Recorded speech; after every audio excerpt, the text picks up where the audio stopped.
Students, how are you? May be सभी लोग बहुत अच्छे होंगे। हाँ, आज हमारा टॉपिक है वन और हम।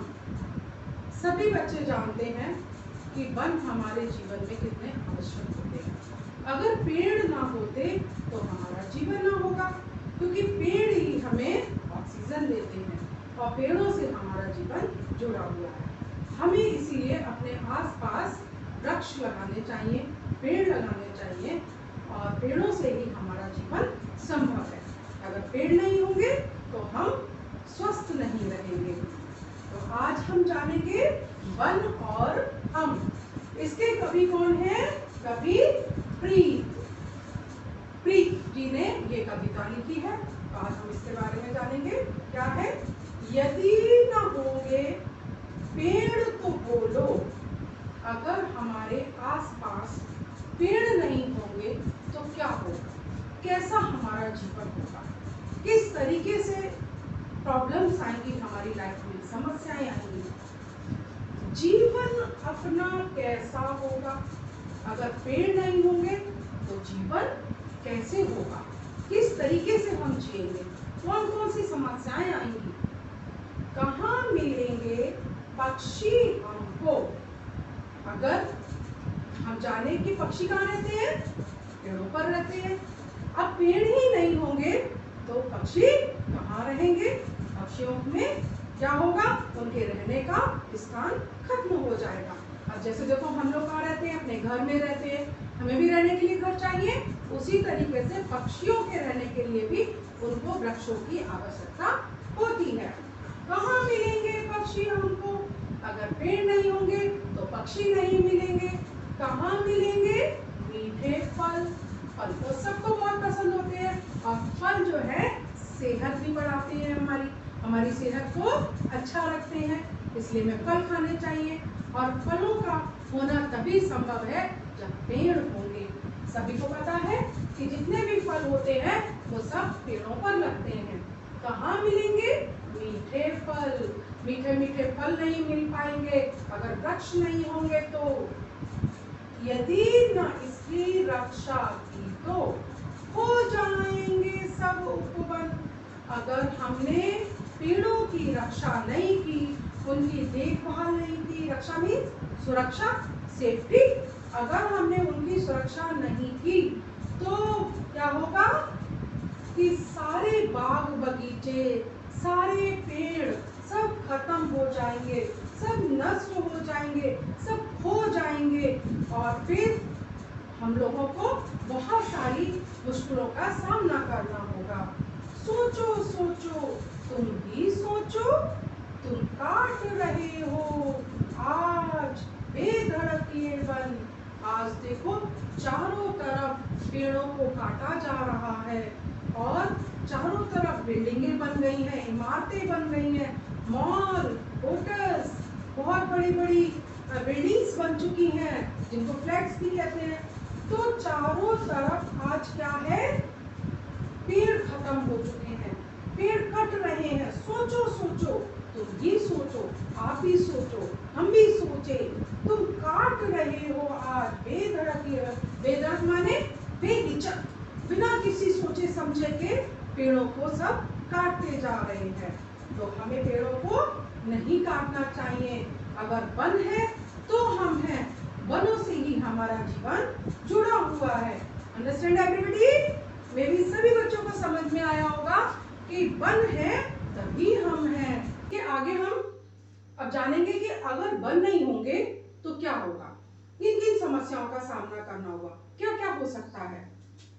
कवि कहता है, उजाड़ रहे हो अपने लिए प्रकृति का उपवन। उपवन क्या होता है? बगीचा होता है। उजाड़ना माने नष्ट करना, खत्म करना, और प्रकृति क्या है? ईश्वर के द्वारा बनाई गई सभी चीजें प्रकृति कहलाती हैं।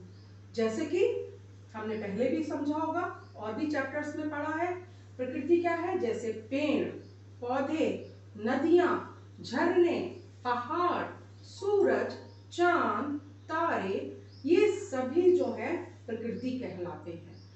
प्रकृति जो है हमारे चारों तरफ होती है। चारों तरफ जो सूरज की रोशनी है, चांद की चांदनी है, तारों की चमक है, पेड़ों की हवा है और नदियों का बहना है, उनके पानी की ठंडक है, ये सब प्रकृति है। तो उजाड़ रहे हो अपने लिए प्रकृति का वन, आप क्यों उजाड़ रहे हो? इन सब चीजों को क्यों नष्ट कर रहे हो? जान लो ये काम अच्छा नहीं है, पूछो जरा दिल से। ये तो आप भी जानते हो, हम भी जानते हैं कि अगर हम प्रकृति को नुकसान पहुंचाते हैं तो ये अच्छी बात नहीं है। हमारा दिल भी इस बात को नहीं मानता है कि हमें ये काम करना चाहिए। पूछो जरा दिल से, ये सच्चा नहीं है, ये बात बिल्कुल सच्ची नहीं है कि हमें इन चीजों को नुकसान पहुंचाना चाहिए, प्रकृति के साथ छेड़छाड़ नहीं करनी चाहिए, क्योंकि ईश्वर ने जो कुछ भी बनाया है वो बहुत सुंदर है, बहुत खूबसूरत है और उसकी खूबसूरती को हमें वैसे ही रहने देना है। इन वनों को पूर्वज तुम्हारे लिए चूमते थे। अब पूर्वज क्या होते हैं? आप पूछोगे मैम पूर्वज किन्हें कहते हैं? पूर्वज होते हैं हमारे बड़े बुजुर्ग, यानी कि हमारे दादा, परदादा, परनानी, परदादी, ये सब हमारे पिता के पिता, उनके पिता, वो सब पूर्वज कहलाते हैं।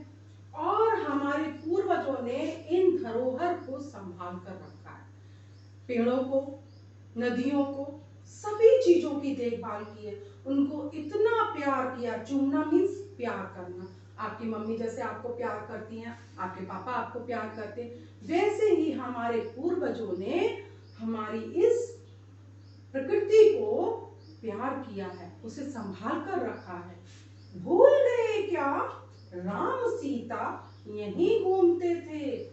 आपको याद होगा कि हमारे यहाँ हमारे मर्यादा पुरुषोत्तम राम और उनकी पत्नी सीता अपनी माँ कैकेयी के कहने पर 14 साल के लिए वनवास चले गए थे।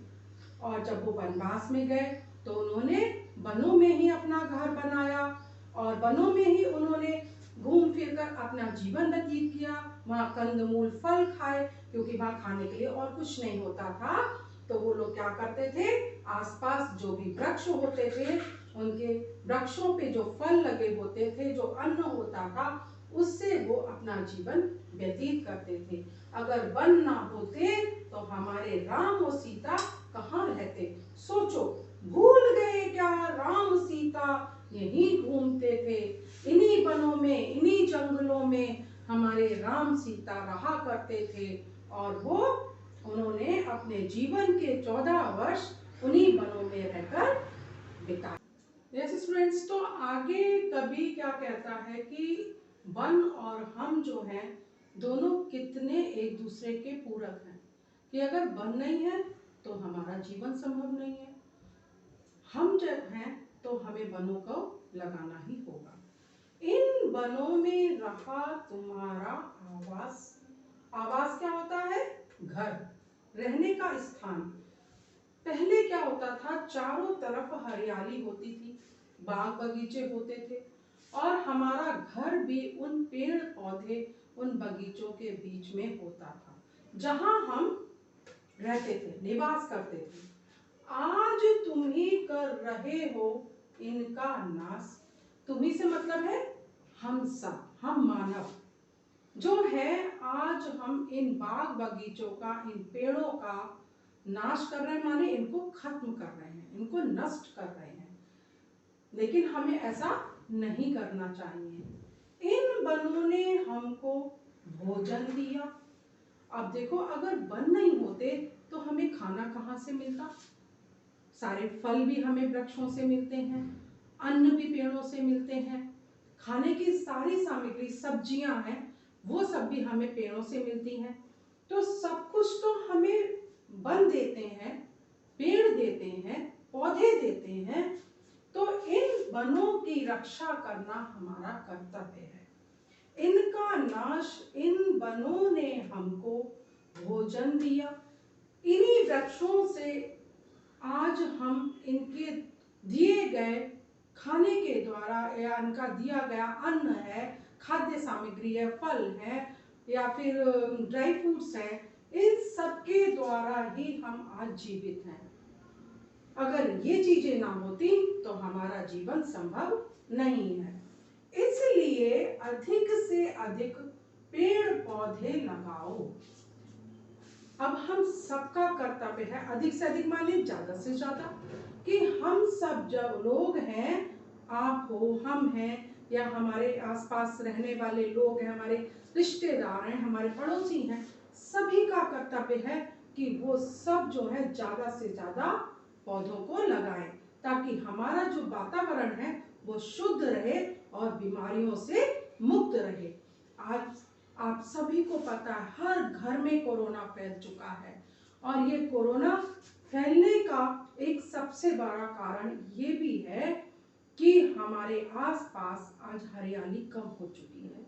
अगर वृक्ष होते तो शायद ये बीमारी हम लोगों को नहीं छू पाती, लेकिन आज समय बिल्कुल बदल चुका है। चारों तरफ क्या हुआ है कि वृक्ष है नहीं, चारों तरफ घर ही घर है, बिल्डिंग्स हैं, इमारतें हैं, तो हमारा वातावरण जो है दूषित हो गया है। अब इसको पवित्र बनाने के लिए, शुद्ध बनाने के लिए हमें ज्यादा से ज्यादा पेड़ों की लगाने की आवश्यकता है, और इस तरह अपना भविष्य सुरक्षित बनाओ।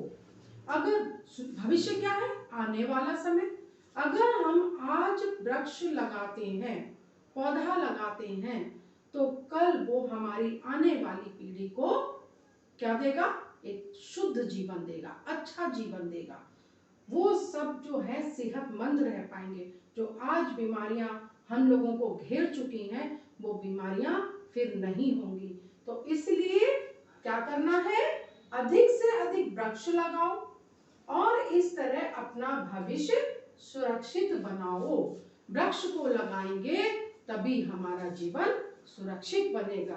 तो आज का हमारा ये संदेश है कि अगर वृक्ष होंगे तो हमारा जीवन संभव है। तो आज हमने जाना कि वृक्ष जो है हमारे लिए कितने आवश्यक हैं। वनों का होना हमारे लिए बहुत महत्वपूर्ण है।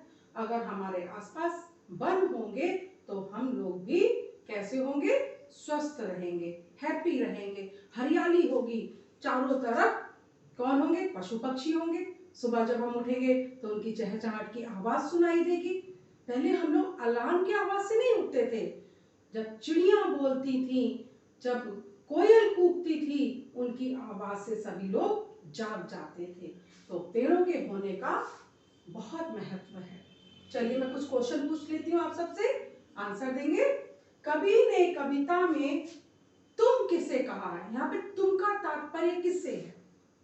यहाँ पर तुम का तात्पर्य मानव से है, हम सब से है, क्योंकि ईश्वर जो है उसने हम सबको बनाया है, और हम सबका ये कर्तव्य है कि हम अपनी प्रकृति को संभाल कर रखें, सहेज कर रखें।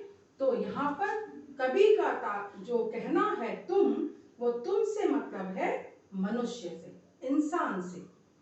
दूसरा क्वेश्चन है कि वनों को कौन चूमते थे? वनों को कौन चूमता है? वनों को हमारे पूर्वज चूमते थे। आप अपने दादा से, अपनी दादी से, अपनी नानी से, नाना से, सभी से पूछ सकते हैं। सभी के घर में बड़े लोग होते हैं, उनसे पूछिए कि पहले वन कैसे होते थे, लोग किस तरीके का जीवन जीते थे। आप उनसे ये सारी बातें पूछ सकते हैं। और हमारे बड़े लोग हमेशा हमारी प्रकृति को चूमते थे, उन्हें प्यार करते थे। पूर्वज जो हैं वनों को चूमते हैं। वनों में कौन घूमा करते थे? अब कविता में देखो हमने पढ़ा है ना कि राम और सीता वन में घूमा करते थे। अगर वन ना होते तो हमारे भगवान राम कहाँ रहते? कैसे 14 साल का वनवास बिताते? 14 साल कोई सड़क पे तो नहीं रह सकता, कोई जंगल में भी नहीं रह सकता। रहने के लिए आसपास चीजों का होना जरूरी है।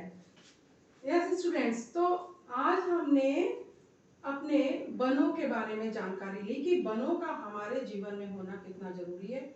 हमने आज वनों को नष्ट किया है, खत्म किया है, लेकिन उनका हमारे जीवन में बहुत महत्व है। अगर वन है तो हम हैं, हमसे मतलब है हम सब, हम मनुष्य जाति, हमारे पशु पक्षी, सभी लोगों के लिए वनों का होना बहुत जरूरी है। जब हरियाली होगी, चारों तरफ पशु पक्षी होंगे, पेड़ पौधे होंगे, हम सब खुश रहेंगे और हमारे जीवन में एक हैप्पीनेस आएगी, खुशियां आएंगी बहुत सारी। Thank you students, thank you everybody.